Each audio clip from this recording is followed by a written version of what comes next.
Sobat Pertanian, kembali lagi di Fakultas FM dengan aku, Alvin Stiana Patwirati dari program studi agribisnis angkatan 2023. Nah, tentu kalau di episode kali ini saya nggak sendiri dong, saya ditemani tamu undangan kita yang keren banget. Mungkin langsung aja ya. Siang Mas. Siang Indah. Mungkin Mas bisa perkenalan dulu ke teman-teman. Oke, halo teman-teman semuanya. Perkenalkan, namaku Perdana Mangai Bagio. Itu bisa dipanggil Perdana, bisa juga dipanggil Dana gitu biasanya. Oke. Sudah apa lagi? Jadi Mas Dana aja ya. Ya, boleh. Di episode kali ini kita mungkin akan membahas hal yang relevan nih dengan kondisi kita saat ini ketika mahasiswa pertanian dihadapi dengan hiruk pikuk praktikum yang banyak tapi punya keinginan untuk bisa meraih prestasi. Nah, mungkin kita akan lebih tahu bagaimana tips dari narasumber kita hari ini. Mungkin langsung aja, boleh nggak Mas ceritain bagaimana perjalanan awal Mas Perdana itu untuk aktif mengajar prestasi di luar akademik? Oke, sebenarnya kalau kita tarik track record-nya gitu ya, alhamdulillah udah mulai sejak SD gitu. Jadi kebetulan tetangga saya itu guru SD, ya saya waktu ke SD itu sering sama bapaknya. Jadi dari situ saya sering diikutkan lomba dan lain sebagainya. Nah itu terbawa sampai ke SMP, kemudian SMK. Nah kemarin waktu masuk di kuliah itu sebenarnya saya niatnya gini, saya udah mau fokus akademik aja nih, nggak mau keluar dari akademik gitu. Tapi ternyata gitu ya, ada faktor tertentu yang harus mendorong saya ke sana. Nah, contohnya apa? Waktu itu ketika saya menemukan sebuah inovasi gitu dari beberapa sumber, terus saya konsultasi ke dosen. Nah, dosennya itu menyampaikan bahwa ayo ini dilombakan aja. Nah, dari situ mulainya perjalanan saya untuk meraih prestasi gitu. Jadi sebenarnya itu paksaan ya, karena saya udah nggak aja Pak gitu. sudah nggak ikut lomba gitu kan, karena melihat di kuliah dengan padatnya kegiatan ya, baik praktikum, mata kuliahnya sendiri dan lain sebagainya. Betul, terus ikut organisasi juga gitu. Saya mikirnya sudah waktunya ini istirahat untuk ikut lomba gitu, tapi ternyata keadaan memaksa ke situ gitu.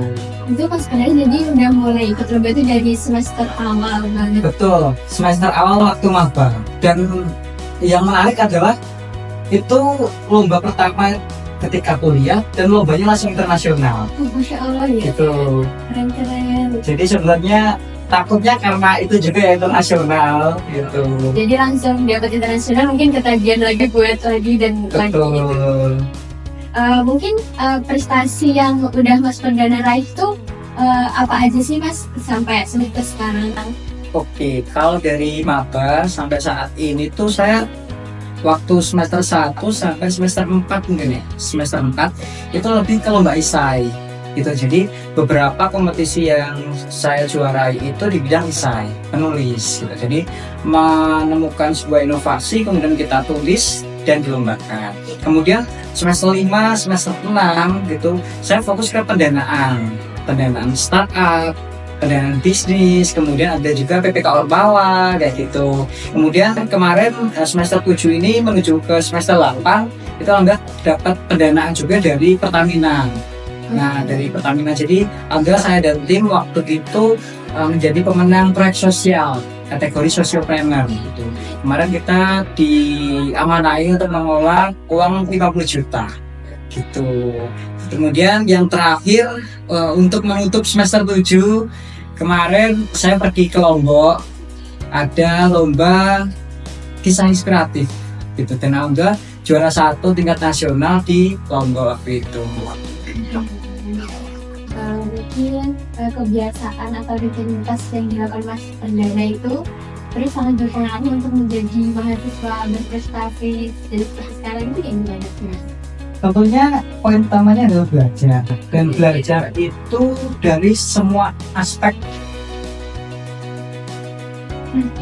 Nah, belajar itu dari segala aspek gitu.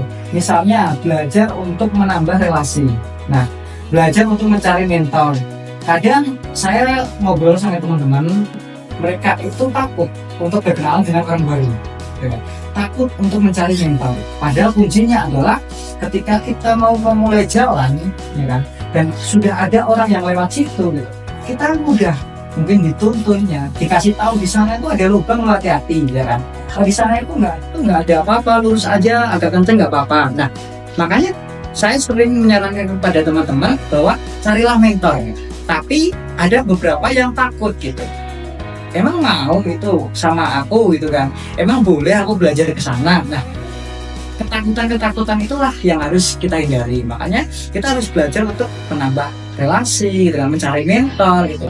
Karena saya pernah ngobrol sama mentor saya bahwa kebanyakan orang yang mungkin bisa dikatakan punya pengalaman yang banyak, ilmunya yang banyak itu lebih suka ketika mereka berbagi ilmu, pengalaman gitu. Jadi jangan sampai kita menganggap bahwa wah, orang tuh pasti kalau misalnya ditanyain nggak mau deh gitu, ya kan. Misalnya kita ingin minta ilmu kepada beliau gitu, pasti beliau nggak mau deh. Nah, itu salah ya. Karena kebanyakan orang yang sudah punya experience yang banyak, ilmu yang banyak, itu lebih senang ketika mereka bercerita gitu kan. Ketika mereka memberikan pengalamannya, nah itu lebih senang gitu. Kemudian setelah itu belajar untuk mencoba hal baru, ya kan. Kebanyakan dari kita itu takut, ya kan. Mau nyoba ini nanti takut gagal, ya kan. Mau nyoba ini takut rugi, ya kan. Mau nyoba ini takut nanti nggak ada waktu dan lain sebagainya. Padahal orang itu kadang berkata gini, kita akan menemukan 1001 alasan, ya kan, untuk menunda. Tapi padahal kita hanya membutuhkan satu alasan untuk memulai gitu. Jadi kalau misalnya nih, aku ini mau mulai bisnis gitu kan, karena kita alasannya banyak. Aduh, aku nggak punya modal gitu. Padahal misalnya kita kasih modal, nanti alasan lagi gitu kan. Aduh, aku takut nanti nggak ada yang beli. Udah disaranin ya kan, nanti pasarmu ini gitu kan. Aduh, takut rugi gitu, dan sebagainya gitu. Padahal alasan memulainya hanya satu gitu. Mulailah gitu. Ayo mulai gitu. Udah jualan. Nah, sebenarnya cuma butuh satu alasan untuk memulai. Tapi kadang 1001 alasan itu muncul untuk menunda. Gitu. Jadi tugas kita sebenarnya adalah belajar. Dan belajar itu nggak perlu kita harus baca buku gitu. Tapi belajar dari segala aspek kehidupan.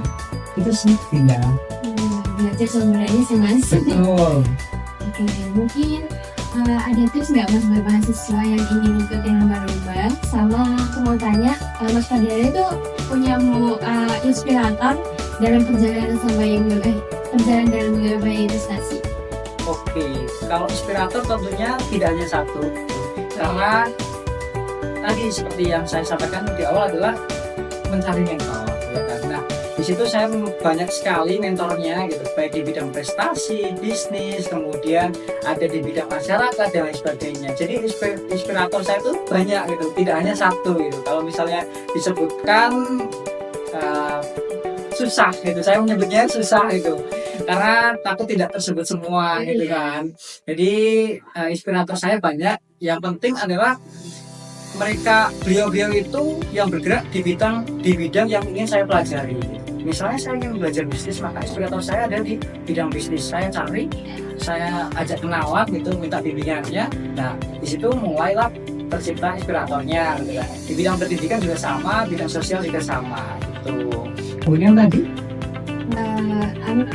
tips buat teman-teman mahasiswa yang ingin ikut lomba? Oke, kalau teman-teman mahasiswa yang ingin ikut lomba nih, pertama adalah cari mentor, ya kan? Mentor di bidang lomba, misalnya ada ISAI. Nah, cari Mas Mbak, ya kan, yang sudah pernah juara ISAI. Pernahnya nggak hanya satu ya tentunya, misalnya sudah beberapa kali menjuarai gitu. Ada Mawapres UNS, gitu kan, Mawapres juga juara satu dan semuanya lah, keluarga Mawapres juga ada gitu kan. Kemudian misalnya bisnis plan, maka kita akan belajar terkait dengan bisnis plan pada orang yang tepat, yaitu orang yang sering menjuarai bisnis plan. Nah, jangan sampai kita terbalik nih, kita pengen belajarnya bisnis plan, tapi punya mentornya yang ISAI gitu, dan sebaliknya. Nah, kemudian ada lomba infografis, ya kan, lomba media, poster dan sebagainya, maka belajarlah sama mentor yang memang portofolionya desain bagus gitu kan, elegan dan lain sebagainya. Terus sering ikut lomba juga. Jadi pertama cari mentor, kemudian yang kedua adalah ikut pelatihan. course ya kan, course bisa offline, online gitu. Sekarang udah banyak banget. Jadi tahun 2023 aku juga sempat buka gitu bimbel online khusus teman-teman yang ingin berprestasi gitu. Dan alhamdulillah waktu itu lancar, dan sampai sekarang pun masih ada yang nge-DM untuk ikut pelatihan, tapi saya udah move gitu, sudah beralih ke startup di bidang pertanian karena kita kan mahasiswa pertanian ya. Jadi saya agak kurang pede aja gitu kalau lulusan pertanian nanti kita bergerak di bidang pendidikan gitu. Jadi saya mengkombinasikan startup saya di bidang pertanian, tapi nanti ada juga arah pertanian gitu. Jadi yang kedua adalah ikuti course ya kan. Baik, bisa misalnya teman-teman cari yang gratis ya, di YouTube banyak ya kan. Cari aja nih tutorial membuat isai dari awal, tutorial menang lomba isai gitu. Ada juga bisnis plan, cara membuat bisnis plan ya kan, cara ikut lomba bisnis plan dan sebagainya, itu sudah banyak di YouTube ya kan. Tapi kalau misalnya teman-teman ada rezeki lebih, nah saya sarankan untuk ikut pelatihan yang berbayar, karena tentunya pelatihan berbayar itu ilmunya beda lah daripada yang umum dibagikan. Bisa jadi kita one on one dengan mentornya ya kan, karya-karya kita juga bisa dibaca ya kan, direview langsung. Oh ini kamu target marketnya kurang spesifik ya kan, oh ini tulisan isaimu diperbanyak lagi datanya. Nah di situ terciptalah komunikasi dua arah gitu. Kalau di YouTube kan kita nonton aja, kalau misalnya nggak paham mau tanya ke siapa bingung ya kan. Tapi kalau misalnya ikut pelatihan yang berbayar itu lebih enak gitu. Mungkin ini last ya Mas. Ya. Mungkin Mas Perdana ingin nyampein pesan nggak buat teman-teman mahasiswa? Oke, terkait dengan pesan sebenarnya adalah bagaimana kita itu berani untuk mencoba hal baru. Tapi ingat, selagi itu hal baik gitu. Nah, mencoba hal baru itu akan melatih jiwa keberanian kita, ya kan? Bagaimana kita bisa menganalisis resiko juga. Ketika aku mau melakukan ini nih, resikonya apa sih? Gitu. Ketika kita mau melakukan ini, gitu, apa yang akan terjadi dengan kita? Nah, itu akan ada seninya di situ. Kemudian buat teman-teman mahasiswa itu, tidak lupa dan tidak akan bosan saya ingatkan gitu. Jangan takut untuk mencari mentor, jangan takut untuk berjejaring dengan orang-orang lain gitu. Nah jangan sampai kita seperti air. Nah kalau dulu pepatahnya bilang ya, jadilah air yang mengalir gitu ya. Tapi menurut saya itu sudah tidak relevan gitu. Karena apa? Air itu ketika ada di meja inilah ya, kita teteskan di meja ini, air itu cuma akan berhenti ya, atau menurun gitu, atau mengalir ke tempat yang lebih rendah. Nah sama seperti kita, kalau misalnya kita diem aja gitu kan, nggak belajar, nggak menambah relasi dan sebagainya, maka kita tidak akan berkembang atau malah downgrade ya kan, atau malah downgrade. Nah maka jangan jadi seperti air gitu, karena kalau orang dulu bilang jadilah air gitu, hidupnya mengalir aja lah gitu ya kan. Tapi sekarang udah gak relevan gitu, maka kita harus upgrade bagaimana improve diri kita gitu. Kita lebih sering belajar baik online, offline, ke siapapun ya kan. Bahkan saya sendiri bisa belajar ke Vinda ya kan, tentang podcast gitu kan, tentang editing dan sebagainya. Nah bisa jadi gitu, jadi tidak hanya belajar ke yang lebih tua ya kan, atau yang punya jabatan, enggak, tapi kita bisa belajar ke siapapun gitu, dari manapun gitu. Belajar di mana aja. Betul. Oke, mungkin cukup banget ya yang apa yang dijarin sama Mas Perdana buat kita. Nah, teman-teman nanti bisa kalau ingin tahu lebih lagi, mungkin bisa hubungi Mas Perdana di Instagram mungkin ya Mas. Boleh sepil? Underscore Perdana MB. Oke, nanti bisa DM ya. Mungkin Mas Perdana bakal balas kan ya? Iya. Oke, aku makasih banget ya Mas udah ditemenin buat ngobrol-ngobrol santai, dan ini sangat bermanfaat banget buat aku dan sama teman-teman yang lihat podcast ini nanti. Mungkin kalau gitu sampai sini dulu ya teman-teman. See you di episode selanjutnya.